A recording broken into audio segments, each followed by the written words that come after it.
people love to do, of course, on the internet is they'll take some passage from the Bible and say, but the Bible says this, right? One line or one phrase or a verse. Can I suggest to you, everybody, never take that seriously. That is never a good way to read the Bible. How come? Because the Bible has to be read in its totality.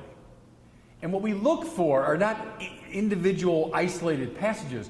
We look for the great patterns and trajectories within the books through which the wisdom of God is breathing. Through all of the inspired books, looking at patterns and trajectories, then we come to know what the Bible truly teaches.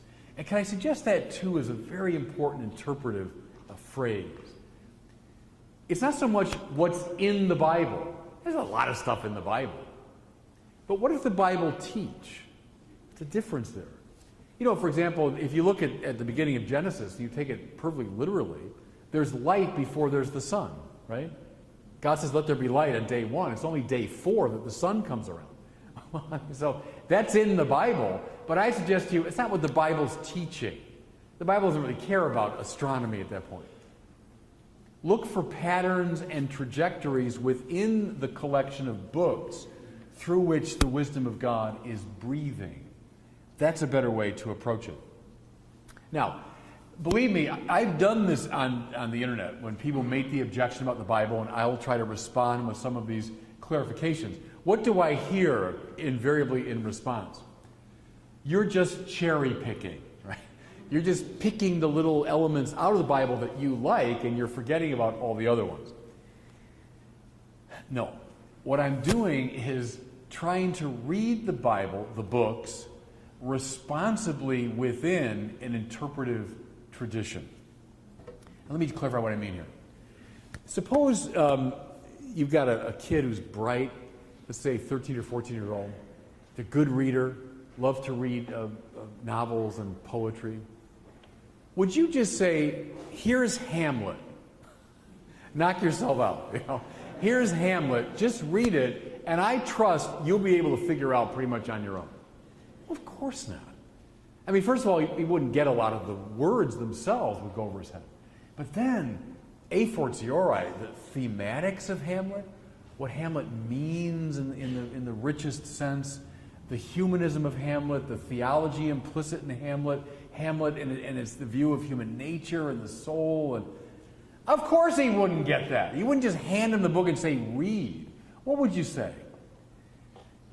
Start working with a good commentary that reflects a long interpretive tradition around Hamlet.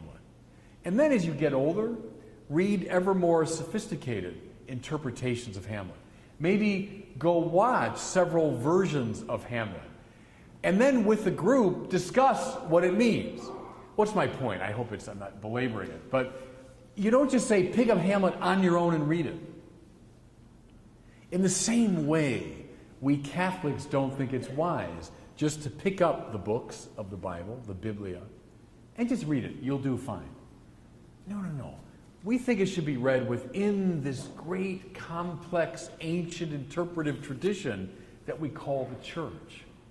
Augustine read the Bible and talked about it. Origen read the Bible and shared his reflections. Jerome read the Bible with tremendous perception. Anselm read the Bible. Thomas Aquinas wrote extraordinary Bible commentaries. John Henry Newman wrote these densely textured, beautifully crafted sermons. G.K. Chesterton read the Bible. John Paul II read the Bible and shared. Why wouldn't we read all these people that interpret the patterns and trajectories of the Bible to us? See, what I do when I get the cherry-picking charge is I'll make it a counter-argument in favor of the Catholic approach to the Bible. It's within this great interpretive tradition that we know how to read this variegated and very complex book. Read the Bible inside the church and you'll get it.